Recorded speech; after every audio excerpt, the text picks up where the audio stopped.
Christmas is not a joyful time for everyone. While lights glow in warm houses, something else moves in the shadows. People say it's only the wind, but the wind doesn't knock on doors, it doesn't stare through windows, it doesn't whisper your name.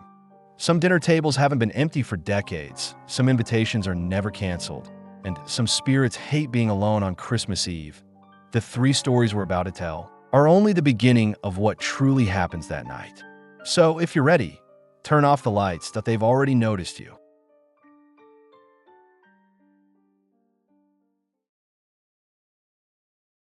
Michael Patterson never expected his Christmas to turn into a nightmare. He and his wife Jennifer had just moved into their new home in a quiet Denver suburb 3 months ago. Everything felt perfect. The snow-covered lawns, the twinkling lights on every porch, the friendly neighbors who waved every morning. It started on December 15th. Michael came home from work to find a wrapped present on their doorstep. Red paper, green ribbon, no tag. Jennifer thought it was from the Harrisons next door, known for their generosity during the holidays. Michael brought it inside, shook it gently. Something soft inside.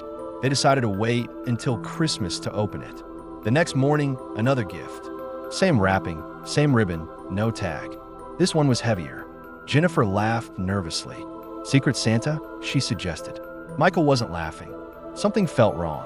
The placement was too deliberate, too centered on their welcome mat, like someone had carefully positioned it. By December 18th, 5 gifts sat in their living room. Michael asked every neighbor on the block. No one claimed responsibility.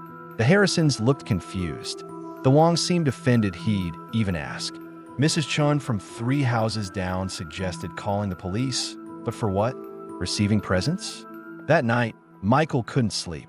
He kept thinking about the gifts, the way they appeared without sound, without doorbell rings, without security camera footage. Their Ring doorbell captured nothing. Just empty porch, then suddenly a gift, like it materialized from thin air. At 2:17 a.m., he heard something. Not a knock, not footsteps. A soft scraping sound, like wrapping paper sliding across wood. Michael shot up from bed, heart hammering. He crept to the bedroom window, overlooking the front porch. A figure stood there, tall, wearing a Santa suit, but wrong. The suit looked old, stained, like it had been buried in dirt.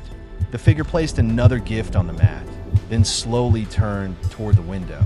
Michael's blood froze. Where the face should be, there was only darkness, a hollow void beneath the Santa hat. Jennifer found Michael still standing at the window when dawn broke. His face was pale, eyes bloodshot. "We're opening them," he said. His voice didn't sound like his own. They started with the first gift.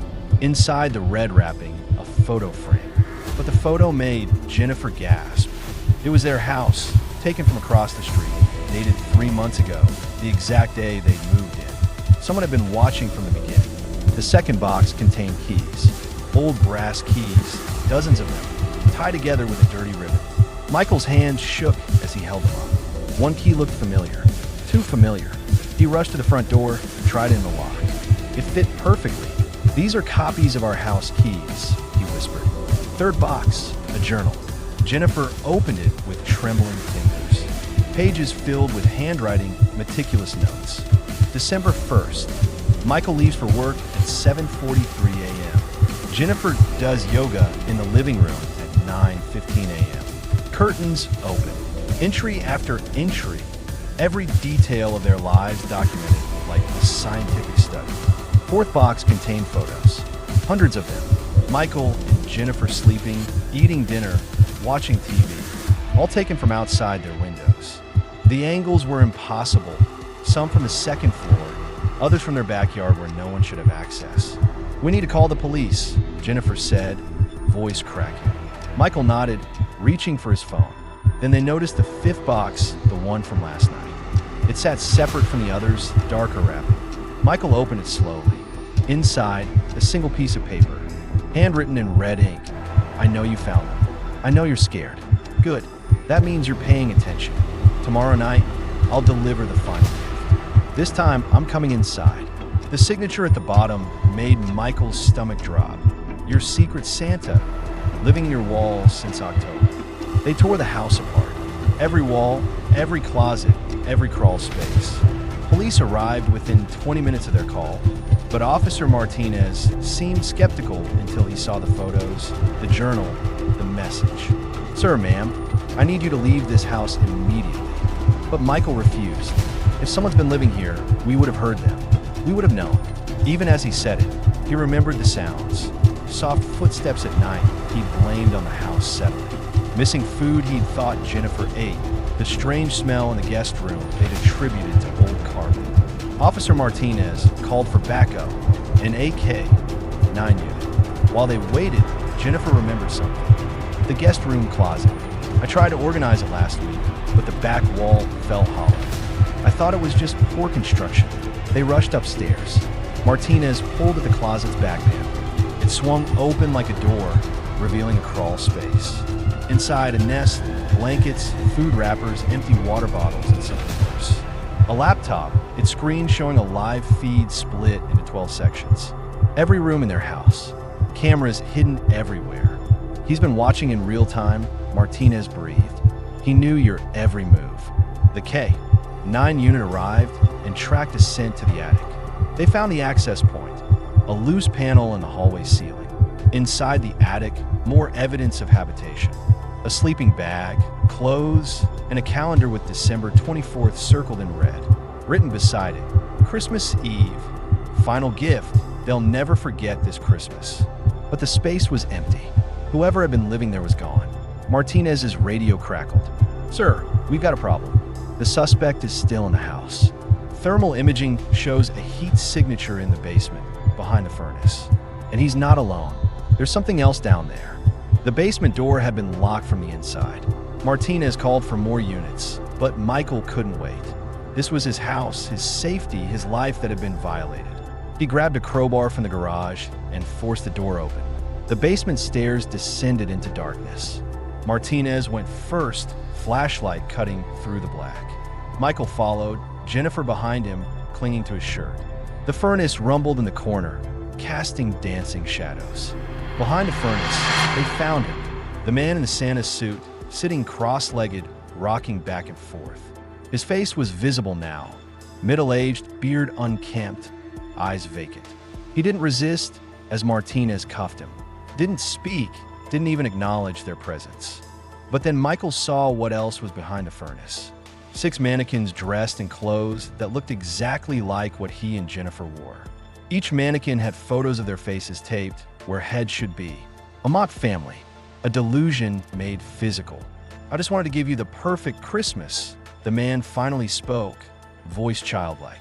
"I've been alone for so long. When you moved in, I thought maybe I could be part of something again. I used to live here, 20 years ago, before my family left me. I came back. I never left." Police discovered he'd been breaking in through the crawl space for months before they'd even moved in, establishing his nest. The cameras, the observations, the gifts, all part of his twisted attempt to insert himself into their lives, to force a connection that didn't exist. They moved out the next day, sold the house at a loss. Michael still can't see Christmas decorations without his chest tightening, without remembering that hollow-eyed face beneath the Santa hat, and those 6 mannequins posed like a family photograph that was never meant to be. Rachel Cooper loved Christmas more than any holiday. As a single mother working 2 jobs, she wanted to give her 6-year-old daughter, Emma, the magical Christmas she deserved. That's why, despite her exhaustion, she took Emma to Riverside Mall on December 20th to see Santa. The mall was packed. Families everywhere, children screaming with excitement, the air thick with cinnamon and pine. Emma bounced with anticipation as they joined the long line to Santa's workshop, an elaborate setup with fake snow and animatronic elves. The Santa looked perfect, not like the usual underpaid college students in cheap costumes. This Santa had a real white beard, rosy cheeks, and eyes that actually twinkled. His red suit looked vintage, genuine, like something from a department store in the 1950s. When Emma's turn came, she ran to him without hesitation. Rachel watched from behind the velvet rope, phone ready to capture the moment. Santa lifted Emma onto his lap with practiced ease. "And what would you like for Christmas, little one?" His voice was warm, grandfatherly. Emma whispered in his ear. Rachel couldn't hear, but she saw Santa's face change. The twinkle in his eyes dimmed. His smile faltered. He leaned closer to Emma, whispering something back. Emma's face went pale. Okay, sweetie, time to go, Rachel called out, sensing something wrong. But Santa held Emma firmly. Not violently, just deliberately. His grip on her shoulder tightened. She wants something very specific, Santa said, looking directly at Rachel now. His voice had changed, deeper, colder. She wants her daddy back. She wants him alive again. Rachel's heart stopped. Emma's father had died in a car accident 14 months ago. They told almost no one. Emma rarely spoke about it. How did this Santa know? Let go of my daughter, Rachel said quietly, moving toward them. Santa smiled, but it wasn't grandfatherly anymore. It was something else entirely. We're not finished yet.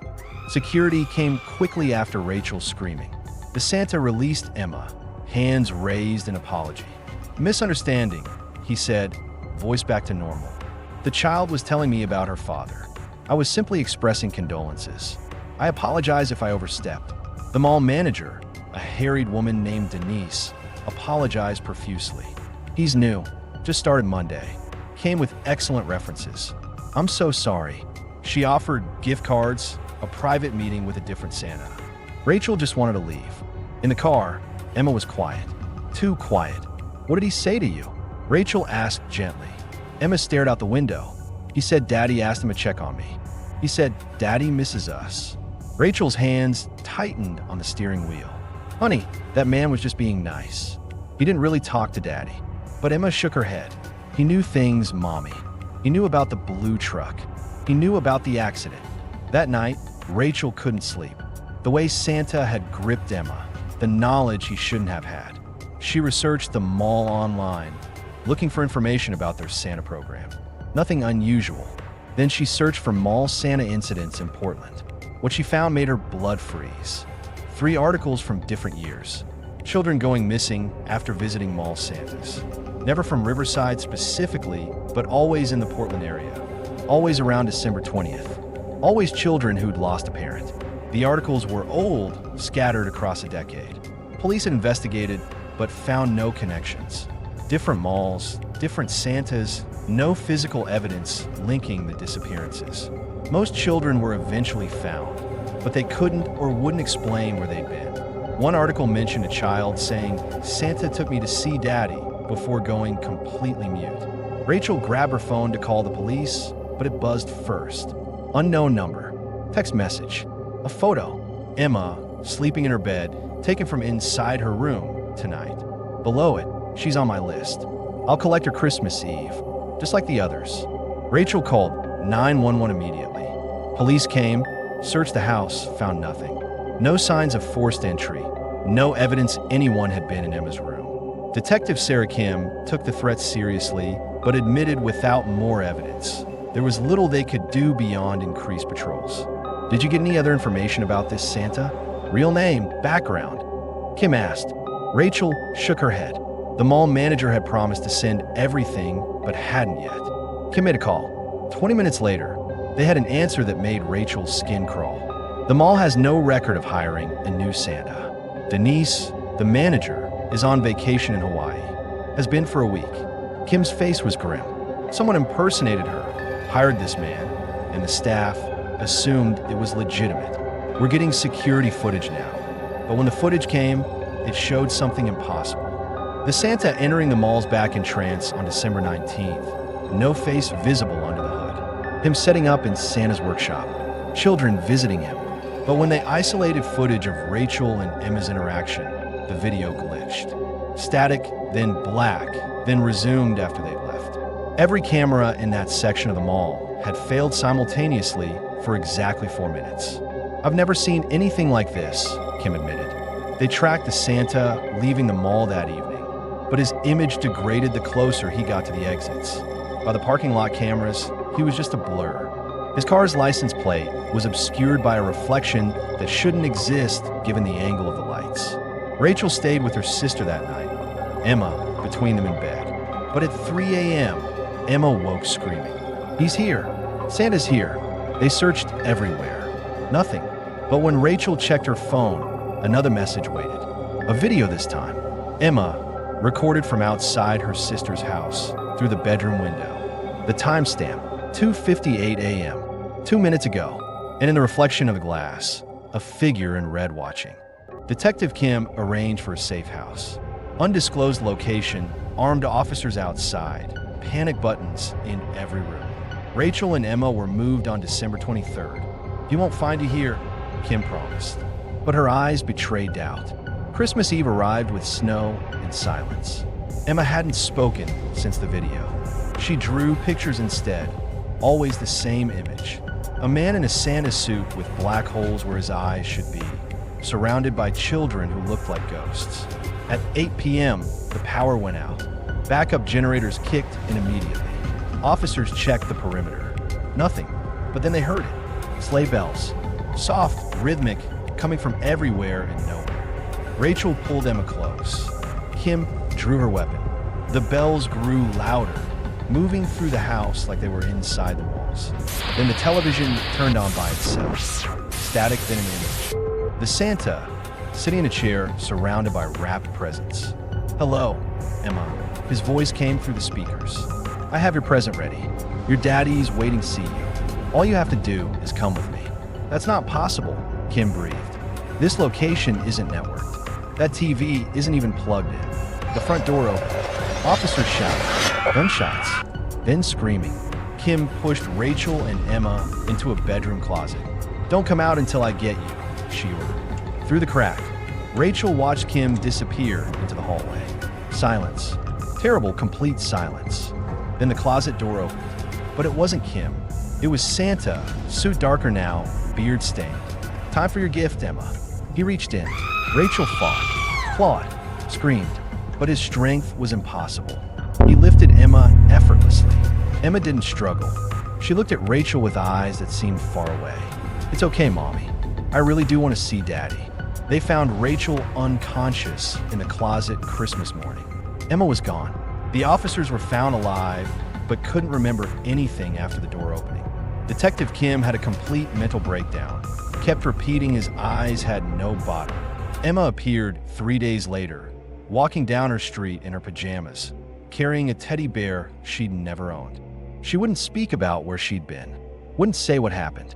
But sometimes Rachel catches her talking to the teddy bear, and once she heard Emma whisper, "Yes, Santa, I'll remember. I'll keep the secret. I'll see you next Christmas." The teddy bear's eyes, Rachel noticed, are black and hollow. And sometimes, late at night, she swears she can hear sleigh bells in Emma's room. David and Linda Hartman had spent 43 Christmases together. Their children had grown and moved away, Stephen in California, Michelle in Texas. Neither could make it home this year. Flights were too expensive, work was too demanding. For the first time ever, David and Linda would spend Christmas alone. Their suburban Boston neighborhood had changed over the years. The Richardsons had moved to Florida. The Chens had divorced. The young families who'd replaced them were friendly but distant, always busy with their own lives. David and Linda often joked they were the last originals, holding down the fort while the world moved on. On December 22nd, an invitation appeared in their mailbox. Handwritten on expensive cream cardstock, "You are cordially invited to Christmas dinner at the Ashford residence, 1247 Maple Drive. Christmas Eve, 6 p.m. Please join us for food, fellowship, and holiday cheer. We so rarely get to celebrate with our neighbors anymore." Linda was delighted. The Ashfords. I didn't even know anyone had moved into the Morrison house. How lovely. David was more skeptical. He walked down Maple Drive that afternoon. Number 1247 was the old Morrison place, but it looked abandoned. Overgrown lawn, dark windows, a for sale sign weathered and faded. He mentioned this to Linda. She insisted on calling the number on the invitation. A woman answered immediately. "Mrs. Hartman, we're so pleased you called. Yes, please do come. Don't worry about the house's appearance. We've been renovating. It looks better inside, I promise." Something about the voice bothered David. Too formal, too practiced, like reading from a script. But Linda was so excited about not spending Christmas alone that he agreed. Christmas Eve arrived cold and clear.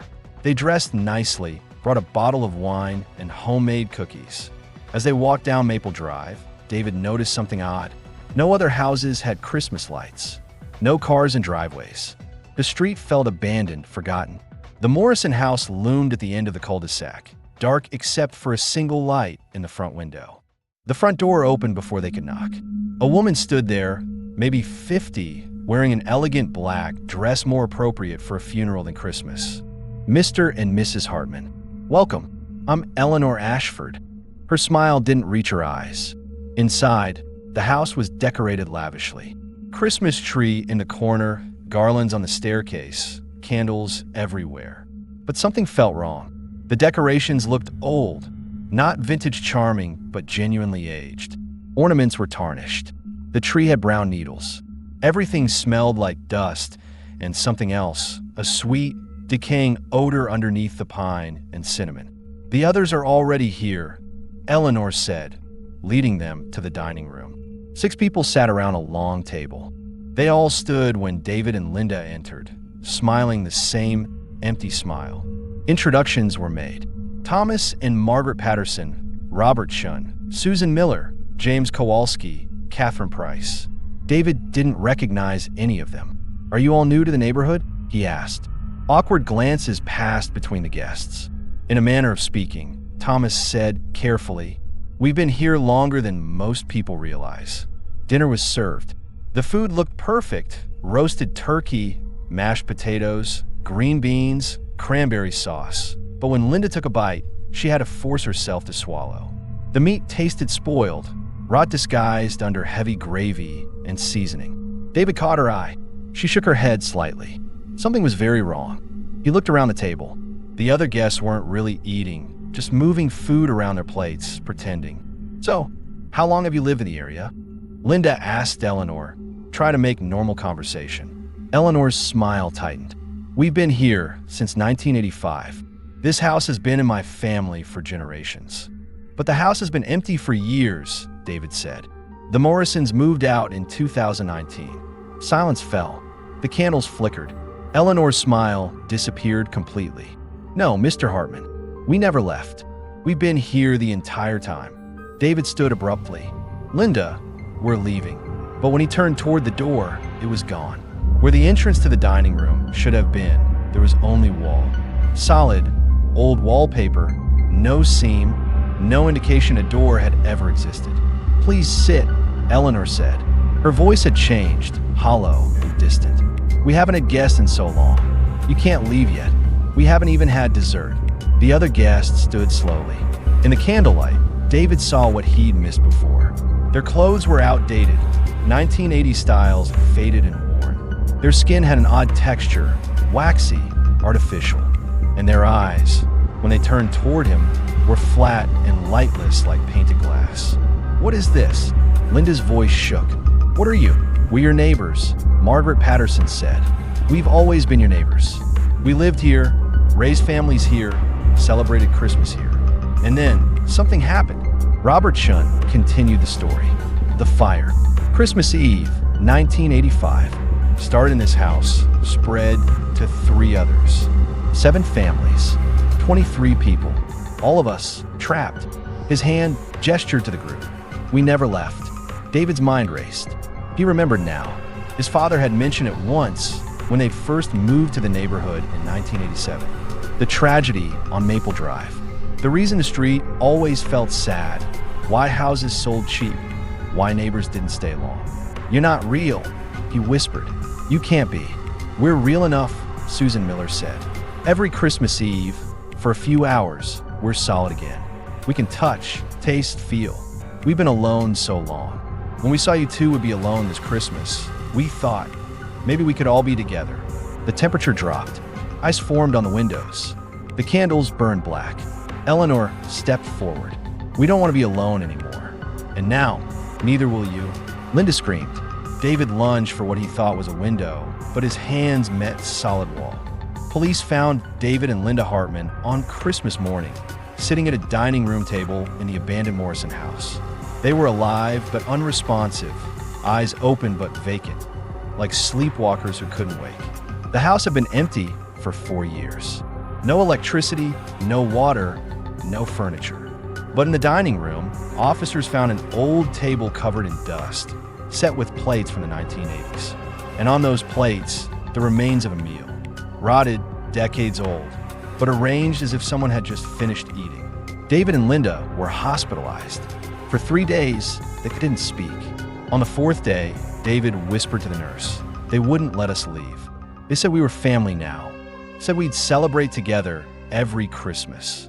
Linda never fully recovered. She stares at walls, sometimes smiling at nothing. David returned home, but he's different, distant. Every evening, he walks down Maple Drive and stands in front of 1247, just watching. Their children came for New Year's, horrified by what they found. Stephen tried to convince David to move. David refused. "I can't leave," he said simply. "They're expecting us next year." The psychiatrists call it shared traumatic delusion. Carbon monoxide poisoning from an old furnace in the abandoned house. Hallucinations from the gas. That's the official explanation. But the neighborhood knows something else happened. The houses near Maple Drive won't stay occupied. Families move in and leave within months. They report sounds of dinner parties late at night, laughter from empty houses, the smell of Christmas dinner cooking where no kitchens exist. And every Christmas Eve, if you walk past 1247 Maple Drive, you'll see lights in the windows. You'll hear voices singing carols. And sometimes, if you look closely, you'll see David and Linda Hartman sitting at a table, surrounded by guests who died 40 years ago, celebrating a Christmas dinner that never ends. The invitation is always open. The Ashfords are always accepting new guests. All you have to do is accept the invitation.